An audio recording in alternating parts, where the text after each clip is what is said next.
Mental balance میں کیا ہوگا؟ پہلے تو پازیٹیو تھنکر ہونا چاہیے، ہر چیز کا منفی پہلو دیکھنا، ہر چیز کا منفی پہلو دیکھنا. اور پھر کوئی مجھے کہے میں کیا کروں، میں بڑا چاہتی ہوں میں پازیٹیو سوچوں، مجھ سے سوچا نہیں جاتا، تو پڑھ لیں کہ how to be a positive thinker. Article مل جائیں گے. میری انگریزی کمزور ہے، ڈکشنری رکھ لیں ساتھ. یوٹیوب پہ آپ کو بہت سی ٹاکس مل جائیں گی، اردو میں بھی مل جائیں گی. اور میں تو ہمیشہ سمجھتی ہوں قرآن بذات خود ہمیں پازیٹیو تھنکر بناتا ہے. جیسے ہی ہم قرآن مجید پڑھتے ہیں، ہم رسول اللہ صلی اللہ علیہ وسلم کی زندگی کا مطالعہ کرتے ہیں، صحابہ کرام صحابیات کے واقعات پڑھتے ہیں، they were all positive thinkers. بڑے بڑے مشکل حالات دیکھے لیکن ہمیشہ اپنے رب سے اچھا گمان رکھا اور آگے بڑھتے چلے گئے. اور آپ کو اپنے ارد گرد بھی بہت سے ایسے اساتذہ نظر آتے ہیں آج کل کے دور میں بھی جو پازیٹیولی سوچ رہے ہوتے ہیں. اسی طرح سوشل بیلنس. سوشل بیلنس میں کیا ہوگا؟ جو میں نے ابھی آپ کو اگزامپل بھی دی تھی کہ بھئی ابتدا تو گھر سے کرنی ہے نا، ماں باپ کے ساتھ کیسا کنیکشن ہے، پھر باقی گھر کے افراد کے ساتھ، بہن بھائیوں کے ساتھ، پھر اور رشتہ دار، مطلب خالہ، پھپھو، چاچا، ماموں، تایا، داد کے، نان کے، کوئی آتے ہیں تو ہم کمرے سے نہ نکلیں، نہیں ان سب کو ملنا. امی کہیں جا رہی ہیں، میں نے نہیں جانا، بہت بور ہوتی ہوں میں ان کے گھر میں کیا کروں گی جا کے، نہیں جانا. مطلب میں جب ینگ تھی تو ہم تو امیجن نہیں کر سکتے تھے، ایسا زبردست جوتا آتا تھا اور ہم چپ کر کے نا کچھ چین چوں کیے بغیر جاتے تھے. تو ابھی بھی یہ ہوتا ہے. اب میرے بچے مجھے کہیں پوچھے کہاں جا رہی ہیں، میں کہتی ہوں، جیسے میں کہتی ہوں ذرا تیر انداز طریقے سے، ماموں کو ملنے جا رہی ہوں، تاکہ پتہ چلے کہ بیٹا جی تواڈے بھی ماموں نے، انہوں نے کدے مل لو. بچوں کو بھی سمجھ آ رہی تھی، بچے ٹھیک ہے، ہم نے نہیں بیلنس میں آنا، ہم نے ایسی زندگی گزارنی ہے جیسے ہم ہیں.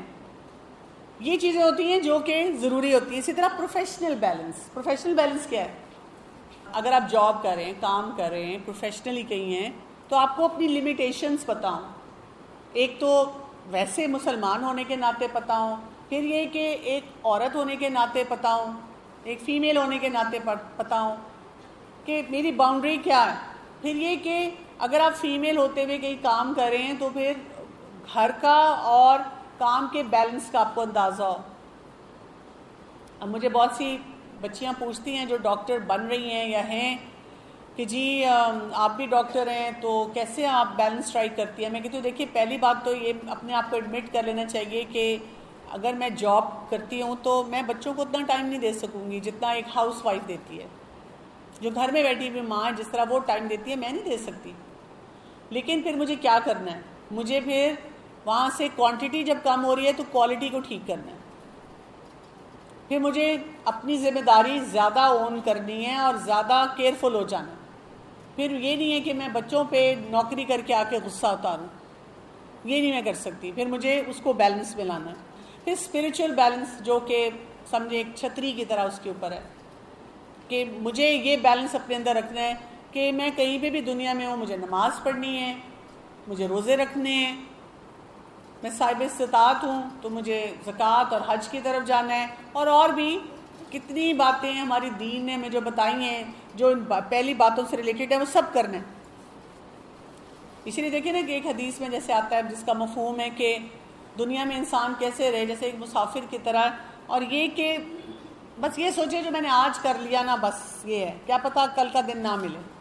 ہر دن کو، ہر ایکشن کو کوئی آخری عمل ہی سمجھے.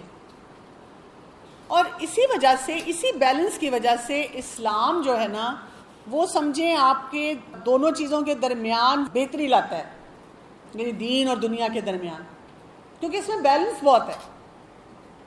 آپ مار نہیں کھا سکتے کہیں پہ بھی.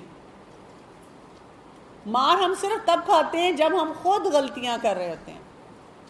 اور اس کی مثال ایک میں نے جگہ پڑھی تھی، جیسے کشتی پانی میں چل رہی ہوتی ہے نا، تو کشتی جو ہے سمجھیں انسان کا دل ہے، اور وہ جو پانی ہے وہ دنیا ہے، مزے ہیں دنیا کے. تو جب تک کشتی اس پانی کے اوپر ہے اور اپنی مرضی سے فیصلہ کرتی ہے میں نے ادھر جانا ہے، میں نے ادھر جانا ہے، میں نے رک جانا ہے، تو دنیا اس کو کوئی نقصان نہیں پہنچا سکتی، وہ دنیا کے سارے مزے لے لے گا. لیکن جس دن وہ پانی ہے اس کشتی کے اندر آ گیا، یعنی دنیا انسان کے دل کے اندر آ گئی، تو پھر کیا ہوگا؟ وہ ڈوب جائے گی، کشتی ڈوبے گی، انسان اب بیلنس میں نہیں آ سکے گا۔ یعنی آپ اچھا کھا سکتے ہیں، اچھا پہن سکتے ہیں، اچھے پروفیشن میں جا سکتے ہیں، آپ کوئی بھی دنیا کے جو کام ہے، رشتہ داریاں نبھا سکتے ہیں، جس دن لگا کہ میں ڈوبنے لگی ہوں، اب سمجھ جائیں کہ بیلنس ختم ہو گیا، اعتدال ختم ہو گیا کہیں۔ اور دوبارہ سے جو میں نے پوائنٹس بتائے ہیں، سب سے پہلے میرے پاس جو بھی آتا ہے، چاہے وہ کہے کہ جی میرا ہسبینڈ اتنا ظالم ہے مجھے مار رہا ہے، تو میں پوچھتی ہوں پانی کتنا پیتی ہے؟ وہ کہتی ہیں پانی کا اس سے کیا تعلق ہے؟ میں کہتی ہوں صبح ناشتہ کیا تھا، ناشتے کا اس سے کیا تعلق ہے؟ بھئی وہ انسان خود ہی بیلنس میں نہیں۔ وہ کہتی ہے پانی تو میں کبھی بھی نہیں پیتی 2 گلاس سے زیادہ۔ تو ماشاءاللہ آپ نے لڑائیاں ہی کرنی ہیں، آپ کو نہیں ہینڈل کرنا آیا میاں کو صحیح۔ ناشتہ بس میری طبیعت خراب ہو جائے تو بھوک مر جاتی ہے، ناشتہ نہیں میں کر سکتی، تو پھر آپ نے یہی کچھ کرنا ہے، ٹھیک ہے نا؟ ہم تو کہتے ہیں کہ اگر بیلنس خراب ہو گئے تو سارے کام 20% بڑھا دو، سارے کام جتنے میں نے آپ کو لسٹ میں بتائے، اور پانی پیو، اور کھانا کھاؤ، ٹائم پہ کھاؤ، نمازیں بڑھا دو، تہجد کی نماز پہ چلے جاؤ، نوافل پہ چلے جاؤ، صدقہ بڑھا دو۔ تو بیلنس خراب ہوا ہے، اس لیے اور زیادہ کام کرنے کی ضرورت ہے، اور زیادہ چیزوں کو بہتر طریقے سے دیکھنے کی ضرورت ہے۔ ایکسٹریم بیہیویئرز جو ہوتے ہیں نا، وہ ہمیں کیا کرواتے ہیں؟ یا تو ہم دنیا کے اندر ڈوب جاتے ہیں، یا ہم دنیا اپنے کام کرنے والے سارے چھوڑ دیتے ہیں، سارے کام جو ہوتے ہیں وہ ہمارے بیکاری کی طرف جانا شروع ہو جاتے ہیں۔ اللہ سبحانہ تعالیٰ نے سورہ القصص کی آیت نمبر 77 اس میں فرمایا وَابْتَغِ فِيمَا آتَاكَ اللَّهُ الدَّارُ الْآخِرَةَ وَلَا تَنْسَ نَصِيبَكَ مِنَ الدُّنْيَا وَأَحْسِنْ كَمَا أَحْسَنَ اللَّهُ إِلَيْكَ وَلَا تَبْغِ الْفَسَادَ فِي الْأَرْضِ إِنَّ اللَّهَ لَا يُحِبُّ الْمُفْسِدِينَ۔ اور جو کچھ تجھے اللہ تعالیٰ نے دے رکھا ہے اس میں سے آخرت کے گھر کی تلاش بھی رکھ، اور اپنے دنیا کے حصے کو بھی نہ بھول، جیسے کہ اللہ نے تیرے ساتھ احسان کیا ہے، تو بھی اچھا سلوک کر اور ملک میں فساد نہ مچا، یقیناً اللہ تعالیٰ فساد کرنے والوں کو پسند نہیں کرتا۔ تو دیکھیے کتنی امپورٹنٹ بات ہے کہ اصل ہمارا راستہ کون سا ہے، اس راستے سے گزرتے ہم نے کہاں جانا ہے؟ آخرت کے گھر۔ تو جس کا فوکس آخرت ہوگا وہ نمازیں پڑھتے ہوئے نہیں تھکے گا، وہ دین کا کام کرتے نہیں تھکے گا، وہ لوگوں کی باتوں سے نہیں تھکے گا، وہ صبر کر کے نہیں تھکے گا، وہ شکر کر کے نہیں تھکے گا۔ اس کے پاس ہمیشہ کچھ نہ کچھ ہوگا انویسٹ کرنے کے لیے، جس سے وہ اپنی آخرت کو بہتر کر لے، اپنے لیے کوئی آسانیاں کر لے۔ ہمارا دین ہمیں بتاتا ہے کہ ہمیں دنیا سے کٹ آف نہیں ہونا، دین اور دنیا کو ملا کے رکھنا۔ ہمارے نزدیک یہ تفریق نہیں ہے کہ میں نے ایکچولی سب سے ملنا چھوڑ دیا، میں نے دراصل یہ کام نہیں کیا۔ رسول اللہ صلی اللہ علیہ وسلم انہی بازاروں میں آتے جاتے تھے، انہی لوگوں کے ساتھ اٹھتے بیٹھتے تھے، لیکن بیلنس تھا، پتہ تھا کہاں پہ میں نے جو ان کا اثر آ رہا ہے، انفلوئنس آ رہا ہے، پیچھے ہو جانا۔ آپ فرینڈس کے ساتھ بیٹھی ہیں، لڑکوں کی بات چیت شروع ہوئی، پیچھے، بورڈ ایکسپریشن، ٹاپک چینج، طریقے آنے چاہیے آپ کو۔ کہیں بیٹھے ہیں گھر میں، غیبت شروع ہوئی، فوراً پتا ہو کہ اب میں نے کیسے ڈیل کرنا ہے، کس طریقے سے بات کرنی ہے، کس طریقے سے اس پوری سچویشن کو لے کے چلنا ہے۔ تو ہم نے سوسائٹی کا حصہ بننا ہے، لیکن اپنی ایک باؤنڈری بنانی ہے۔ جیسے ہر ملک کی باؤنڈری ہوتی ہے نا، اور جب کسی نے دوسرے ملک میں جانا ہوتا ہے تو ہم ویزے کے لیے اپلائی کرتے ہیں۔ جو لوگ کہتے ہیں نا، میں مطلب بڑا لوگوں کو بتاتی ہوں، لوگ نا مجھے ہر وقت چاقو، خنجر، چھریاں، گولیاں، کلاشن کوفے چلاتے رہتے ہیں میرے پہ۔ تو کیونکہ آپ نے باؤنڈری کھلی رکھی ہوئی نا، علاقہ غیر رکھا ہوا ہے، جو مرضی آئے جائے، جو مرضی آپ کو لاتیں لگائے، جوتے لگائے، باتیں سنائے، چلا جائے۔ وہ شخص بڑا خوش ہو کے کہیں بیٹھ کے برگر کھا رہا ہے، آپ پڑے ہوئے ہیں بیمار، بسترے سے نہیں اٹھا جا رہا، رات کو نیند نہیں آ رہی، اس نے مجھے یہ 6 باتیں سنا دی۔ تو جو مجھے کہتا ہے میں کیا کروں، مجھے لوگ باتیں بہت سناتے ہیں، میں کہتی ہوں ایک کان سے دوسرے کان سے باہر نکال دیں، شو۔ اور اگر کوئی سوچنے والی چیز ہے تو درمیان میں اللہ نے دماغ رکھا ہے، 2 منٹ کے لیے اس اسکینر میں سے گزار دیں. دماغ بتائے گا ڈسکارڈ. دماغ بتاتا ہے سوچو بھائی تمہاری اماں نے کہا ہے, ابا نے کہا ہے, رشتہ دار نے کہا ہے, ٹیچر نے کہا ہے, یہ ضروری بات ہے, اس میں ٹھیک کرو. اپنے آپ کو بیلنس میں لیں, اعتدال میں لیں. اتنی کوئی راکٹ سائنس ہے ہی نہیں, کوئی مسئلہ ہے ہی نہیں جس پہ آپ عمل نہیں کر سکتے. سورہ البقرہ کی آیت نمبر 185 میں اللہ تعالیٰ فرماتے ہیں یرید اللہ بکم اليسر ولا یرید بکم العسر. اللہ تعالیٰ ہم سے تنگی چاہتا ہے, آسانی چاہتا ہے؟ آسانی چاہتا ہے. اچھا, اب یہ جو اسکینر ہے نا, یہ کیا ہوگا؟ اسکینر کیا ہے ہمارا؟ یعنی آپ کچھ بھی کر رہے ہیں نا, کچھ بھی, تو اپنے عقیدے کو ساؤنڈ رکھنا ہے, عقیدے کے اوپر کمپرومائز نہیں کرنا. اس کا مطلب ہے آپ نے عقیدہ پڑھا ہوا اور آپ کو پتہ ہو کلیئرٹی سے عقیدہ ہوتا کیا ہے. آپ کسی اور کے ساتھ نہیں الجھیں گے, لیکن اپنے لیے جو فیصلہ کریں گے وہ درست ہوتا ہے. اب کوئی آپ اسپیکر کو چاہے سنتے ہیں, آپ کے گھر میں شادی ہے, آپ کے گھر میں کوئی فوتگی ہے, آپ نے کہیں جاب کرنی, کچھ بھی کرنا ہے, عقیدہ میرا سیف رہنا چاہیے. دوسرا, حلال حرام کی آپ کو بڑی کلیئر تمیز ہونی چاہیے. اسکینر میں آپ کے آنا چاہیے کہ جو آپ کی روٹینز ہیں, ہیبٹس ہیں, جو سنت کے مطابق ہیں, وہ آپ نے ہر جگہ کرنی ہے. مثلا ہمیں پتہ ہے کہ دعا پڑھ کے کھانا کھانا ہے, بیٹھ کے کھانا کھانا ہے, تو بیٹھ کے کھائیں. چاہے سارے کھڑے ہیں, آپ جگہ ڈھونڈیں.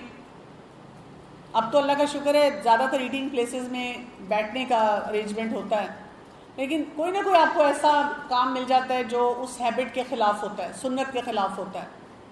بس آپ بتا دیں کہ جی یہ سنت ہے, یہ میں نے ایسے ہی کرنا ہے, اس کو نہیں میں چھوڑ سکتی. جہاں پہ لکھیں کہ کوئی ضرورت ہے تو اس کے مطابق دیکھ لیں. اسی طرح جو عبادت کے ہیں, جیسے آپ کہیں باہر کے ملک میں پڑھے ہیں, امتحان ہو رہے ہیں آپ کے, اب آپ روزے چھوڑ دیں. کتنے ینگسٹرز کو میں جانتی ہوں کہتے ہیں میرے ایگزام بڑے ٹف ہوتے ہیں تو مجھے نا ہائپوگلائسیمیا ہو جاتا ہے, شوگر لو ہو جاتی ہے, میں بے ہوش ہو جاتی ہوں, میں روزے نہیں رکھ سکتی. کیوں؟ آپ پہلے سے پڑھیں نا, 4 مہینے پہلے سے. یہ تھوڑی آج آپ صبح اٹھیں تو اخبار میں ہے سرپرائز آج سے روزے شروع ہو گئے ہیں. سوری, آپ کو بتانا بھول گئے تھے ہم. ابھی بھی ہمیں پتہ ہے اگلے روزے کب آ رہے ہیں, مارچ میں آ رہے ہیں. مارچ میں امتحان ہے, ابھی سے پڑھنا شروع کریں. آپ کو پتہ ہے علماء اس چیز میں اتنی سختی کرتے ہیں. لوگ جیسے کہتے ہیں جو باہر کے ممالک میں ہیں کہ جی ہمارے لیے روزے رکھنے مشکل ہیں, ہماری نوکری ہیں, ہمارے لیے کوئی کنسیڈریشن نہیں, یہ وہ. تو علماء اس کے جواب میں یہ نہیں کہتے کہ ٹھیک ہے آپ روزے چھوڑ دیں, بعد میں رکھ لیں. وہ کہتے ہیں آپ پورے سال میں 1 مہینے کی ویکیشن لے سکتے ہیں نا, آپ رمضان میں ویکیشن پہلے سے ہی لے لیں, اپلائی کر دیں, چھٹیاں لیں اور گھر بیٹھ کے روزے رکھیں. تو جو کرنے والے ہیں وہ سب کچھ کر رہے ہوتے ہیں اسے.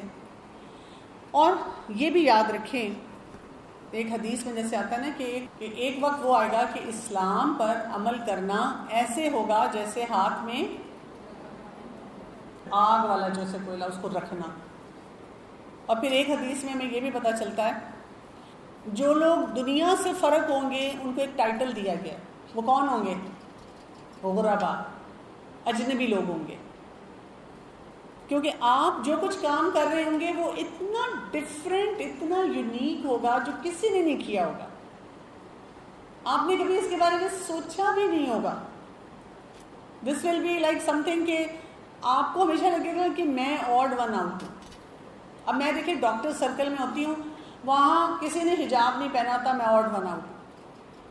بہت کم لوگ ہوتے ہیں جنہوں نے حجاب پہنا ہوتا ہے, لیکن کیونکہ میں اپنے آپ کو کئی باتوں پہ کمپرومائز نہیں کرتی, جہاں خیر کا کام ہے حصہ ڈالتی ہوں, مجھ سے وہ سارے کام کروا لیتے ہیں.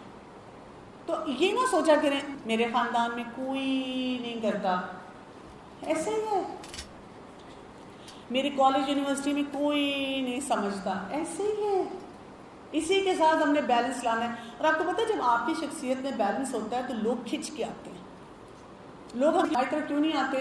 وہ دیکھتے ہیں حجاب پہنا ہوا ہے لیکن ٹک ٹاک پہ تو میری طرح ہی بیٹھی ہوئی ہے, سوشل میڈیا پہ تو وہی بے وقوفیاں کر رہی ہے جیسی میں کر رہی ہوں. لگ ہی نہیں رہا کہ یہ قرآن پڑھ کے آئی ہے. باقی معاملات میں جو سسرال میکہ ہے اس میں بیلنس نہیں اس کو رکھنا آتا, وہ رشتہ داریاں نہیں صحیح طرح سے نبھا رہی ہے.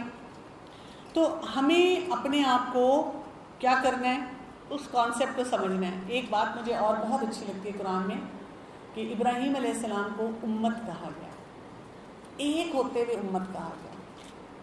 آپ اپنے اندر وہ بیلنس لے کر آئیں, وہ اعتدال لے کر آئیں کہ جب آپ میں سے ایک ایک فرد, امیجن کریں تھوڑی دیر کے لیے, آپ اپنے کالج یونیورسٹی میں ہیں, آپ اپنی برادری میں ہیں, آپ اپنے گھر میں ہیں, اور وہاں پہ کوئی نہیں دین کی سمجھ رکھتا.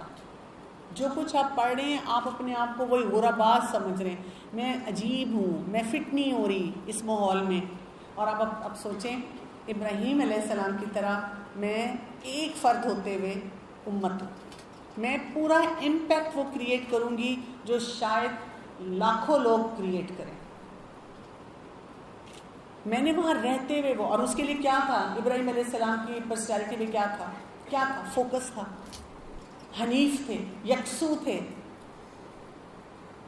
ہر بات پہ اللہ تعالیٰ کی کیا کہتے تھے, اسلمت لرب العالمین. یس اللہ تعالیٰ آپ نے آرڈر دے دیا, میں نے کرنا ہے, کیوں نہیں. اپنی پروڈکٹیوٹی کو بڑھائیں, اپنی کریٹیوٹی کو بڑھائیں, اپنی مینٹل ہیلتھ کو ٹھیک رکھیں, اور اللہ سے اپنے کنیکشن کو اور اسٹرانگ کریں. ڈرے نہیں, دنیا میں نہیں جاتے ہوئے ڈرے. اللہ تعالیٰ دنیا کہیں پہ بھی آپ سے نہیں لے گا. میں نے جب میڈیسن پڑھی, اس کے بعد میں میڈیسن کو پریکٹس کر رہی تھی, اور جب میں نے قرآن پڑھنا شروع کیا تو میں نے بہت سارا اپنا میڈیسن کا چھوڑا. میں نے کہا کہ نہیں, مجھے قرآن کو زیادہ ٹائم دینا ہے. تو بہت لوگوں نے, جو ڈاکٹرز تھے, پروفیشنلز تھے, فیملی ممبرز تھے, انہوں نے مجھے کہا تم زیادتی کر رہی ہو, تم پروفیشنل ہو, ٹھیک ہے تم تھوڑا بہت کہیں قرآن پڑھ لو, لیکن اتنا نہ اپنا وقت اس پہ لگاؤ. لیکن مجھے لگا کہ یہ مجھے کرنا ہے.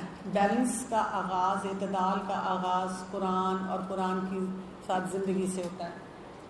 اور اب میں پیچھے دیکھتی ہوں نا 30 سال بعد, شروع میں بہت لگتا تھا کہ اچھا یہ نہیں ہو رہا, یہ نہیں ہو رہا, یہ نہیں کر سک رہی. کچھ بھی اللہ تعالیٰ نہیں چھوڑتے, کوئی کسی چیز کی کمی نہیں ہوتی.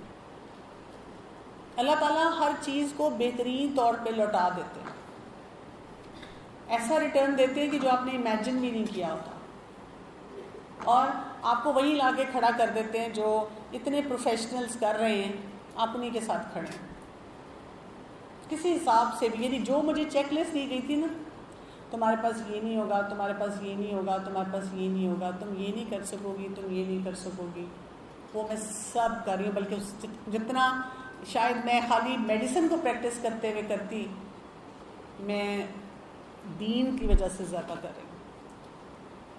تو دنیا کے لاس کا کبھی بھی آپ کو فکر نہیں ہونا چاہیے. دنیا میں بیلنس اسی طرح آئے گا, ہم جتنے لوگ ہیں ہم بہادر بن کے دین کی خوبصورتی اور اعتدال دنیا کو دکھا دیں. ہاں وہ فلاں جگہ اگر مجھے کوئی نہیں بلاتا تو وہ جگہ اعتدال والی نہیں نا ہوگی, اسی لیے اللہ تعالیٰ نے اس کو مجھ سے دور کر دیا. اب مجھے دیکھیں نا, ڈانس پارٹی میں یا مہندیوں میں تو نہیں کوئی بلائے گا نا, وہاں مجھے جانا چاہیے.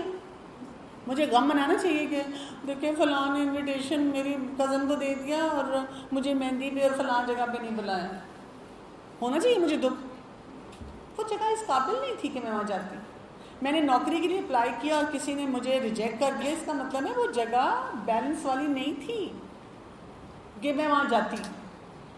تو اللہ نے مجھے خود ہی بچا لیا کہ میرا حلیہ دیکھ کے انہوں نے انکار کر دیا, گڈ. لیکن یہ میں آپ کو بتا دوں, اگر آپ خود بیلنس میں, اعتدال میں ہیں, بیسٹ سے بیسٹ لوگ آپ کو لیں گے جو نفرت کرتے ہیں دینی لوگوں سے یا حجاب سے, کیونکہ ہر ایک کو اچھا ورکر چاہیے. اب ہم کیا کرتے ہیں, دین کی آڑ میں جتنے غلط کام کر رہے ہیں اس پہ کیا کہتے ہیں, پتہ ہے کیا, وہ انہوں نے میرا برقع دیکھا نا اس لیے مجھے نہیں رکھا. جی نہیں, آپ کے نکمے پن کی وجہ سے نہیں رکھا. مان جائیں, نہیں تو اگر آپ قابل ہیں نا تو آپ کو کھینچ کھینچ کے بلائیں گے. ہر ایک کو اچھا کام والا بندہ چاہیے ہوتا ہے. اور اگر کوئی ویسے گھروں میں پک کرتا ہے تو وہی جو میں نے بتایا نا, یہ نکال دینا. کچھ سمجھنے والی بات ہے تو سمجھ جانا, اپنے اندر بیلنس لے کر آنا. تو سٹارٹنگ پوائنٹ وہی ہے, اپنی ذات سے شروع کریں اور قرآن کا کورس کرتے ہوئے اپنے اندر یہ بیلنس لے کر آئیں. پہلے خود اپنے قدموں پہ کھڑے. اپنے اندر بیلنس نہیں ہے اور وہی بات ہے کہ دنیا ہم بار بار کہتے ہیں دنیا اس کا کیا کریں گے, اس بلڈنگ سے باہر والوں کا کیا کریں. وہ تو تب ہوگا جب آپ خود اپنے کام درست کر رہے ہو گے, آپ کی سارے پیرامیٹرز پورے. بالکل آپ نے صحیح کہا, ہم دوسروں کی سوچ کے بالکل ذمہ دار نہیں ہیں اور ہمیں کرنا بھی نہیں چاہیے. وہ ایک جگہ میں نے پڑھا تھا, دا کی ٹو ہیپینس از سانو کی. یہ اماں ابا کے لیے نہیں ہے کہ امی کچھ بھی کہیں تو آپ کے اماں سانو کی, یہ نہیں ہونا چاہیے. جہاں پہ اللہ نے ہمیں ذمہ داری دی ہے وہاں پہ ہمیں سوچنا ہے کہ لوگ ہمارے بارے میں کیا کہیں گے, باقی معاملات کیسے ہوں گے, ان سب چیزوں کو ٹھیک کرنا ہے. یہ ان کا سوال ہے کہ جیسے دنیا میں مختلف حصوں میں مسلمانوں پہ ظلم ہو رہا ہے تو اس کا ہم کیا کریں. اس کے لیے کانسیپٹ ہوتا ہے circle of control and circle of no control. ہماری زندگی میں کچھ ایسے معاملات ہوتے ہیں جو ہمارے کنٹرول میں ہیں اور کچھ ایسے معاملات ہیں جو ہمارے کنٹرول میں نہیں ہیں. جو ہمارے کنٹرول میں نہیں ہے وہ ہمیں پریشان کر سکتے ہیں, لیکن یا تو آپ شام اور سیریا اور کشمیر اور ان جگہ چلی جائیں اور جا کر جو ان کی مدد کر سکتے ہیں کر دیں, یا کسی ایسی آرگنائزیشن کو جانتی ہیں آپ جو ان کے لیے, ان کے کپڑوں کے لیے, ان کے رہن سہن کے لیے وہ فنڈنگ کرتے ہیں, آپ اس میں حصہ ڈال دیں, پلس ان کے لیے دعا بہت زیادہ کریں. یہ وہ کام ہے جو آپ کر سکتی ہیں. لیکن سارا دن یہاں بیٹھے بیٹھے مسلمانوں کو کوسنے دیتے رہنا, امت کو کوسنے دیتے رہنا, اور پھر اس کے بعد کہنا چلو چلتے ہیں, اب میں بہت فرسٹریٹ ہو گئی ہوں, برگر کھاتے ہیں, وہ ڈرامہ آنے لگا وہ دیکھتے ہیں, یہ طریقہ درست نہیں ہے. ہم جو کر سکتے ہیں, ہمیں امت کا دکھ درد ہونا چاہیے, انسانوں کے لیے بھی دکھ درد ہونا چاہیے کسی بھی جگہ پہ, کیونکہ سب اللہ کی مخلوق ہے, سب کا ہمیں دکھ درد محسوس ہونا چاہیے, اور ہمیں اس وقت یہ سوچنا چاہیے ہم ان کے لیے کیا کر سکتے ہیں, اور جو کر سکتے ہیں وہ کر کے پازیٹیو تھنکنگ کے ساتھ کام کریں. جو لوگ بھی ایسے معاملات میں فرسٹریٹ ہوتے ہیں وہ صرف نیگیٹیوٹی پھیلاتے ہیں, اور کرنے والے کام جو ہوتے ہیں وہ پیچھے رہ جاتے ہیں. ابھی تو ہم خود ہی پکے مسلمان نہیں ہیں, ہم خود نمازیں نہیں پڑھ رہے, ہم نے ان کی کیا مدد کرنی ہے جا کے, سوائے یہ کہ بھئی آپ فائنینشیل جو کر سکتے ہیں اور ان کے لیے دعا بہت زیادہ کر سکتے ہیں کہ اللہ تعالیٰ ان کو ظلم سے, جو ظلم ہو رہا ہے ان کے ساتھ, اللہ تعالیٰ ان کی مدد فرمائے. رسول اللہ صلی اللہ علیہ وسلم کے دادا نے کیا کیا تھا جب کعبہ پہ حملہ ہونے لگا تھا؟ پہاڑی پہ چڑھ گئے تھے, ان کا تھا میرے رب ہم نہیں بچا سکتے, ہم نہیں کچھ کر سکتے, ہم ہیلپ لیس ہیں. نیگیٹیوٹی نہیں دکھائی تھی وہاں پہ, اور اللہ کی مدد آ گئی تھی. تو ہم بھی یہ نہ کریں کہ سوشل میڈیا پہ پوسٹ ڈال رہے ہیں, لوگوں کو بھی فرسٹریٹ کر رہے ہیں, خود بھی فرسٹریٹ ہو رہے ہیں. دعا. اب دیکھیں ان کا سوال امپورٹنٹ ہے کہ جی ہم جب دین کو پریکٹس کرتے ہیں تو پھر ہمیں ان لوگوں کی مثال دی جاتی ہے جو کہنے کو دین کو پریکٹس کر رہے ہیں لیکن ساتھ ساتھ سب کچھ اور بھی کر رہے ہیں, ملاوٹ کر رہے ہیں, یا ان کا طریقہ کار فرق ہے. تو دو باتیں دیکھنی ہوتی ہیں. پہلی یہ دیکھنی ہوتی ہے کہ کہیں میں خود ریجڈ تو نہیں ہوں. کچھ لوگوں کو میں نے دیکھا بہت ریجڈ بھی ہو جاتے ہیں, بہت ایکسیسولی ریجڈ ہو جاتے ہیں. مثلاً کیا کرتے ہیں, ان کے گھر میں یا کسی کے گھر میں درس ہوتا ہے, مطلب میرے گھر میں ایک گیدرنگ ہوتی ہے قرآن کی, تو میں اس میں جو بھی میرے گھر میں افراد آتے ہیں میں ان کو اچھی سی چائے پلانا چاہتی ہوں, ساتھ کچھ کھلانا چاہتی ہوں. میں افورڈ کر سکتی ہوں الحمدللہ. اور مجھے ویسے بھی ہوتا ہے وہ لوگ بیٹھیں, گپ شپ لگائیں, اور یہ مہمان ہیں میرے, اللہ کے مہمان ہیں, ان کو کچھ کھلاؤں پلاؤں گی تو اچھی بات ہے. کچھ لوگ کیا کرتے ہیں, آگے کہتے ہیں نہیں بس صرف درس ہوگا اور کچھ نہیں کرنا, بس اللہ کے خاطر بیٹھیں گے, بات سنیں گے اور چلے جائیں گے. جائیں جائیں پلیز اپنے اپنے گھروں میں جا کے چائے پئیں. اب یہ بھی طریقہ درست نہیں ہے, یو انڈرسٹینڈ. یا یہ کہ اب دیکھیں کوئی نماز پڑھ رہا ہے اور اس کا پتلا دوپٹہ ہے, ابھی اس کو جوش آیا, نیا نیا اس نے آنا شروع کیا ہے, اور اس کو ایک ایسی چاہت سی محسوس ہے کہ میں نماز پڑھوں. اب پتلا دوپٹہ ہے, بال بھی لٹک رہے ہیں, زلفیں بھی ادھر سے ادھر کھلی ہوئی ہیں. اب ہمیں پتہ ہے کہ اس سے نماز نہیں ہوتی. ہم نے کیا کیا, اس نے سلام پھیرا نہیں نا, ہم نے کہا بیٹا آپ کی نماز نہیں ہوئی, لائن میں آپ کا دوپٹہ درست کرتی ہوں, آپ کو اسکارف دیتی ہوں, آپ وہ پہنے اور نماز پڑھیں دوبارہ. اب یہ کیا ہو جائے گا, وہ بیچاری اس کو سمجھ ہی نہیں ہے, ابھی وہ پٹ آف ہو جائے گی. حکمت. اب سب سے پہلے دیکھنا ہے میں ریجڈ تو نہیں زیادہ ہو رہی کچھ معاملات میں. جیسے میں ایسی بیویوں کو جانتی ہوں جن کے ہسبینڈ نہیں اتنا پسند کرے بیوی کا دیندار ہونا, اور وہ کیا کر رہی ہیں, انہوں نے سورہ البقرہ یاد کی ہوئی ہے تو انہوں نے آدھی سورہ البقرہ پہلی رکعت میں پڑھنی ہے فجر کی, اور آدھی جو ہے دوسری میں. میاں گھر آئے ہیں عشاء میں وہ لمبی سورہ آل عمران پڑھنی شروع ہو گئی ہیں، وہ کتنی لمبی، پھر کہتی ہے تسبیحات میری رہتی ہیں میں یہ بھی پڑھ لوں، تو میاں تو اور پٹ آف ہوگا. تو آپ نمازیں تو نہیں چھوڑیں گے، لیکن اب اپنی جو وہ ہیں صورتیں پڑھنی ہیں، دعائیں پڑھنی، ذرا مختصر کر لیں. اللہ کو پتہ ہے اس وقت آپ کا ایک اور جگہ بڑا امتحان ہے، حکمت، اس کو استعمال کرنا ہے. تو پہلے یہ دیکھنا ہے کہ میں ریجڈ تو نہیں ہو رہی. اگر آپ ریجڈ نہیں ہیں، آپ بیلنس میں ہیں، تو پھر ان کا معاملہ رہنے دیں. لوگ اگر آپ کو کہتے ہیں ڈزنٹ میٹر، اگر آپ کو کوئی کہتا ہے فلاں ایسا، ایکسپلین نہ کریں. آپ کہیں جی الحمدللہ، بس اللہ تعالیٰ سب کو توفیق دے کہ ہم صحیح کام کریں. بس ہم کیا کرتے ہیں، ہم ایکسپلین کرنا شروع کر دیتے ہیں، ہم دوسرے شخص کی بلکہ غیبت کر دیتے ہیں، کہتے ہیں وہ تو یہ بھی غلط کر رہی ہے، وہ تو اس میں یہ بھی برائی ہے، اس میں یہ بھی ٹھیک نہیں ہے. ہمیں نہیں کچھ کہنا، اس کا معاملہ اللہ کے ساتھ. کیا پتہ واقعی وہ بہت اچھا کام کر رہی ہے اور مجھ میں کوئی کمی ہو. ہم اللہ سے دعا مانگے کہ اللہ تعالیٰ اگر میری لائف میں کوئی چیز اعتدال سے ہٹی ہوئی ہے، میرے رب میری اصلاح کر دے. اور لوگ اگر آپ کو سنا رہے ہیں کوئی بات نہیں، آپ بس خاموشی سے سنیں، آپ کے جی بس ٹھیک.